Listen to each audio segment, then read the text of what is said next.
very funny guy, Steve Ballow, everybody. Give it up for Steve!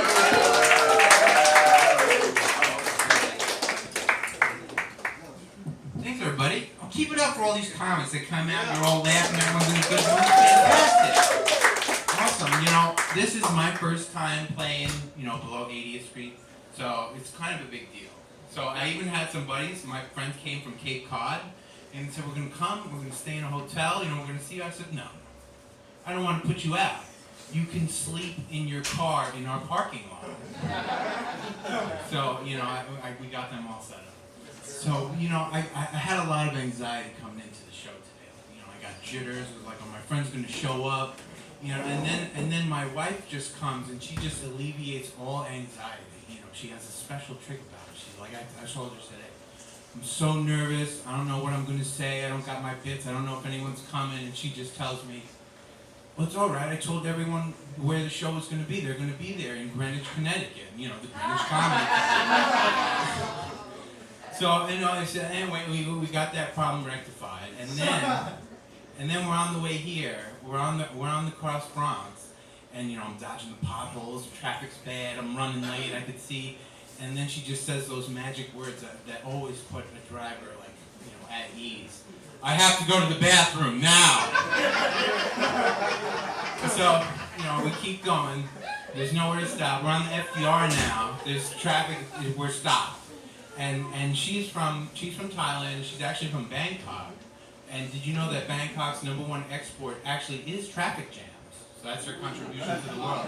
So she tells me now that it's common for people in Bangkok to have a little, a bottle in the car, in case you're stuck for hours or days or whatever the fuck. So she's got this bottle. We're in this traffic. We're running late to the show. I don't want to hit a pothole while she's using it.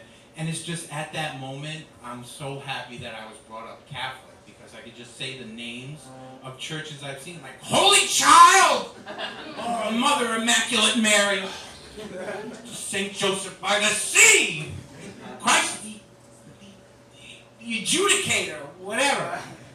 But I'm not that wound up in general.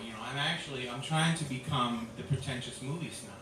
Like I read online the tricks where you got to watch like French surrealism and Japanese neo-noir and just old shit that sounds totally unappealing and big.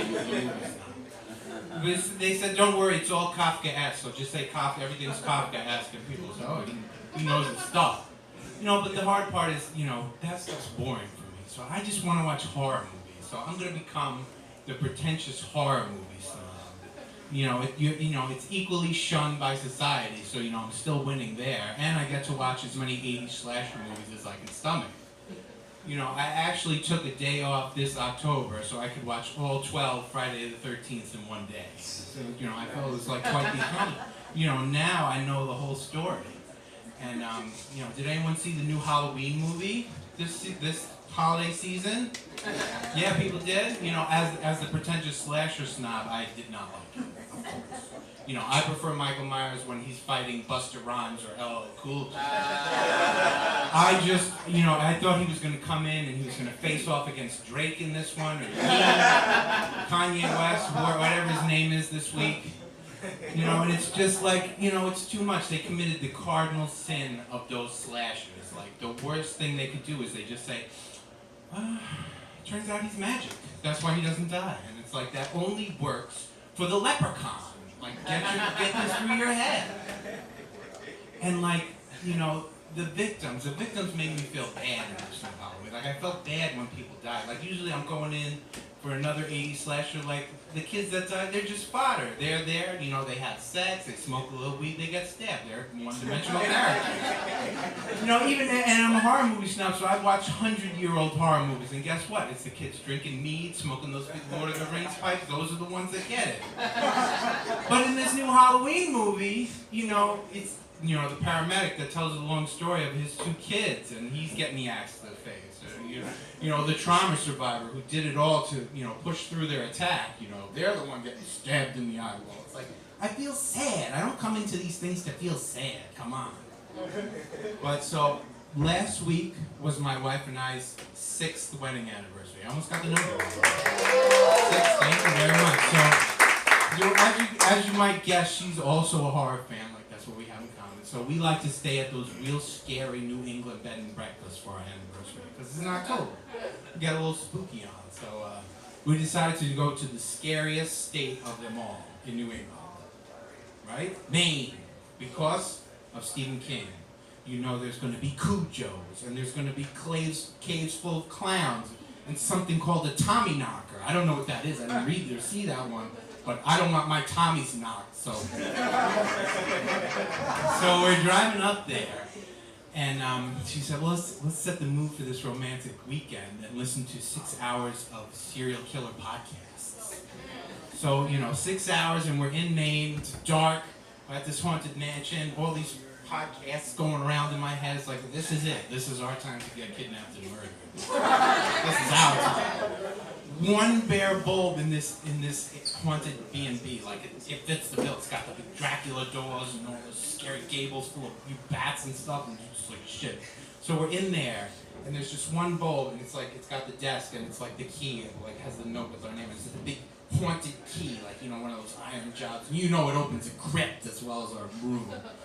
So, so we get there, we've exhausted the supply of light in this house, the one bulb, so now we have to traipse through. And definitely, I'm just ready to Scooby-Doo with my eyes closed.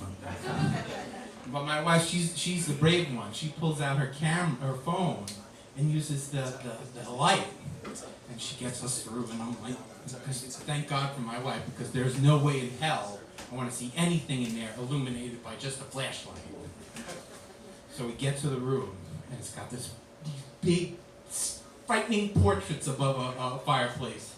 And it's like, it's nice. They let you know who's going to be haunting you this evening. But we survived the night, needless to say, and then we were in for the biggest fright of them all the next morning. The breakfast. 50% of the B&B has been canceled due to COVID. Yeah, but they said we could use the butler's pantry because the kitchen just is a well of horrors.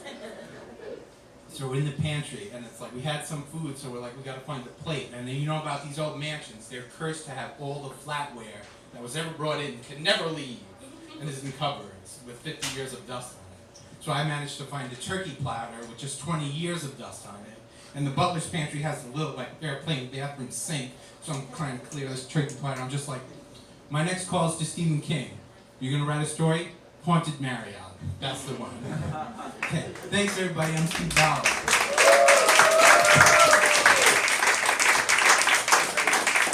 One more time for Steve Ballow, everybody. That's so far.